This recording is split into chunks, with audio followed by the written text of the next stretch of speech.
Hello mga kapatid, good evening po sa atin lahat. Nandito na naman po si Malo de los Santos para po magbigay ng reaction po at mayroon po ako sa inyong iparirinig. At alam nyo naman si Malo de los Santos at wala po akong kinakampihan.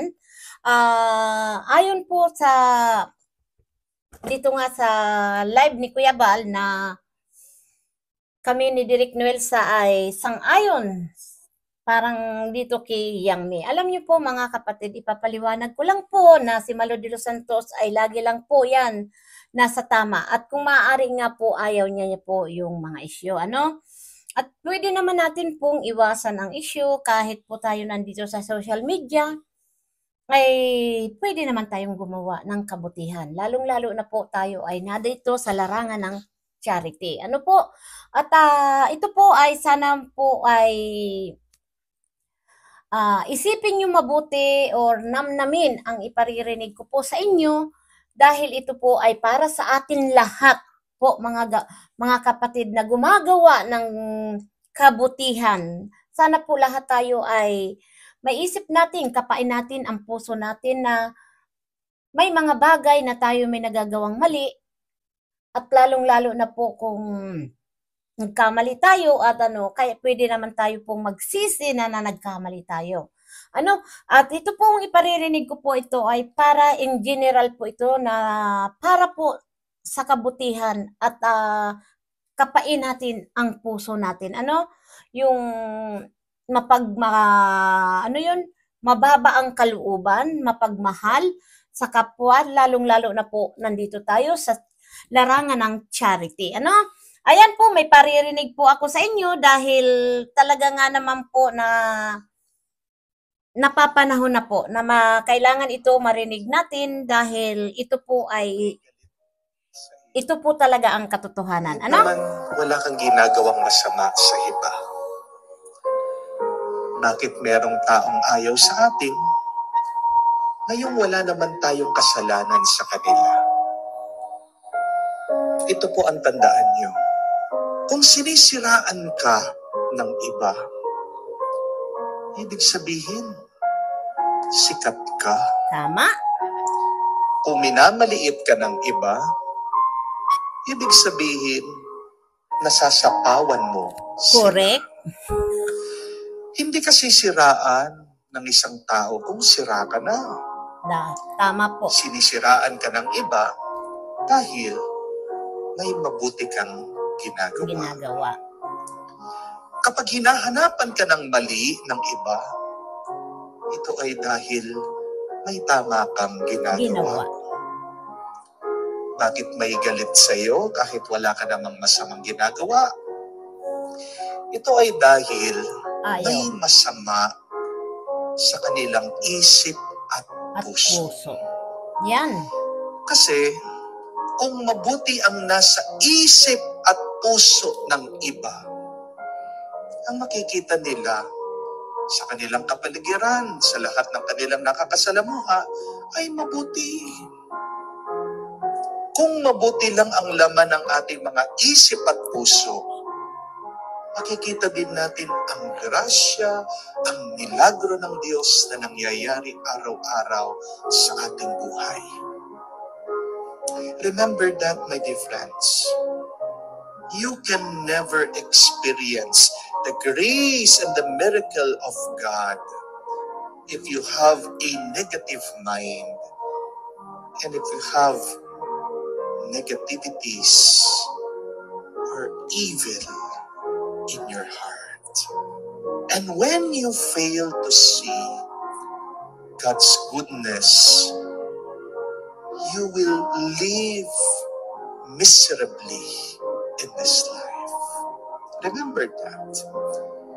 When you fail to see the miracle that God is doing, you will always feel angry. Huwag kang kakabahan kung napapalibutan ka ng mga kalaban. Lakasan mo ang loob mo sa pamamagitan ng pananalig at pananampalataya sa Diyos. Huwag kang magpapaapekto sa mga taong ayaw sa iyo. Kasi, pag nabigo ka, sinong masaya? Hindi sila. Diba? Manatili kang payapa at masaya. Doon sa ginagawa mo, hayaan mo sila. Kung magagalit sila, hayaan mo sila. Kung magmumukmuk sila, hayaan mo sila. Kung maninira sila, buhay nila yan. Meron ka sariling buhay. Tama. Bigyan mo ng pansin yung buhay mo muna. Tama po. Amen? Tama po. Tanong ko po, sinong gusto mong maging masaya? Yung kalaban mo o ikaw? So, Hindi po masama na maging masaya. Amen? amen po.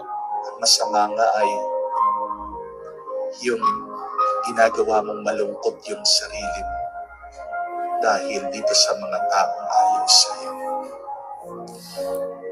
Would you want to become happy? Or do you want your enemies to be happy? If you fail, you are just proving those people who do not like you that they are right. Amen? Amen po. Tandaan niyo po, kayang-kaya ng Diyos ang mga kalaban mo kung papanig ka sa Kanya. You can also create miracles in your life if you are aware that God is with you. But if you always listen to the negativities of people around you, what will happen to you? You will dry up and you will become fruitless. Matutuyo ka at mauubos ang bunga ng buhay mo. Mabibigo at mabibigo ka kung palagi mo na lang pinakikinggan yung masama na nanggagaling sa mga taong ayaw sa iyo. Tama po.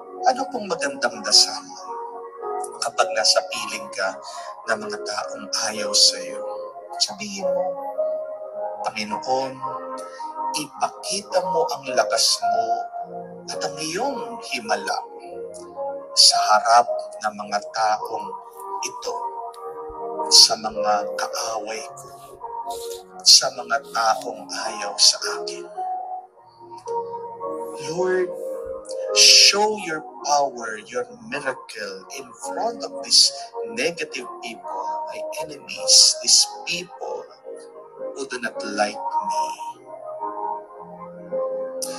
Kung nagawa ni Jesus na magmilagro sa harapan ng mga taong ayaw sa Kanya, magagawa at magagawa din niya yan sa iyo.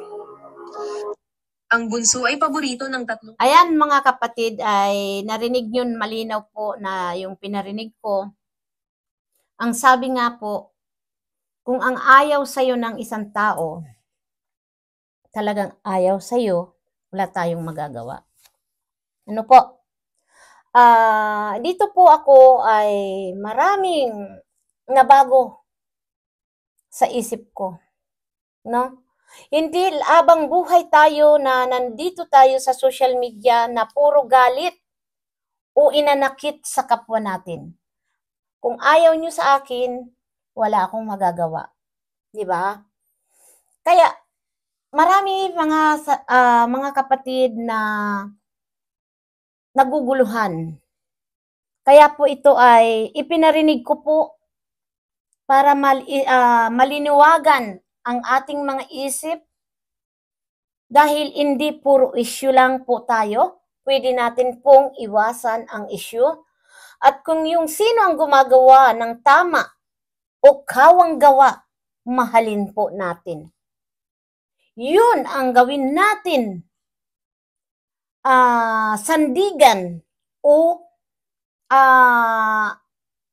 tawag doon. Iparating natin, ipahayag natin yung kabutihan na ginagawa sa atin ng kapwa natin, di ba? Dahil po nandito tayo sa larangan ng charity. Kaya alam nyo po, mga kapatid, buksan nyo ang isipan nyo, unawain kung ano ba talaga ang ginagawa natin. Ano, mga kapatid? Ako po, dito nga sa live ni Kuya Bal, na ako sang-ayon sa Kiangmi, alam ko naman po na wala naman siyang ginagawang masama. At kung sakali man po na may ginawa siya, isa po ako dyan nasisita. Hangga't po nakikita ko naman po na pagtulong, wala tayo dapat po dyan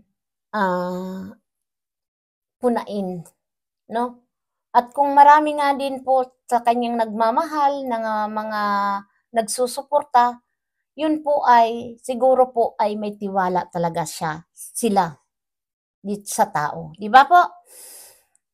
Para sa akin po,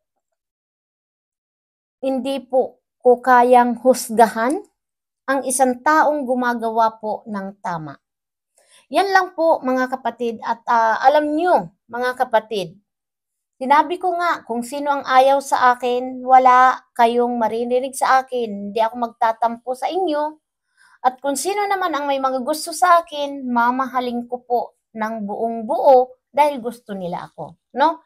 At nakikita nyo naman po talaga, against ako talaga lagi dito sa mga issue dahil ayaw ko po na puro issue.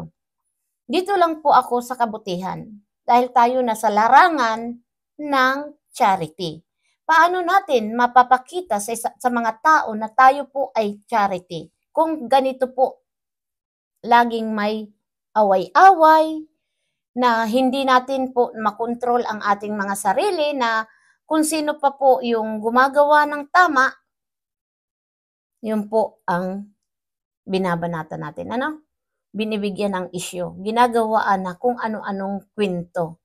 Hindi na lang po tayo ba tumulong, gumawa na walang issue. Dahil maiiwasan naman po natin ang issue. Napakaganda pong panuorin yung walang issue na maganda po. Yung pagtulong lang po. Pasensya na po kayo kung ako minsan talagang nalulungkot na puro issue po talaga. Hindi ko po kayang patuloy na may issue po. Ano? Marami pong salamat at sana po maunawaan nyo yung pinarinig ko at sana po ay maintindihan natin lahat kung ano po yung ipinarinig ko sa inyo. Ano? At tayo po ay naririto sa larangan ng charity, sa pagtulong sa ating mga kababayan na nangangailangan po ng tulong natin. Ano? Hanggang dito na lang po. Maraming salamat po sa nagsusuporta po kay Malo de los Santos. Thank you so much po.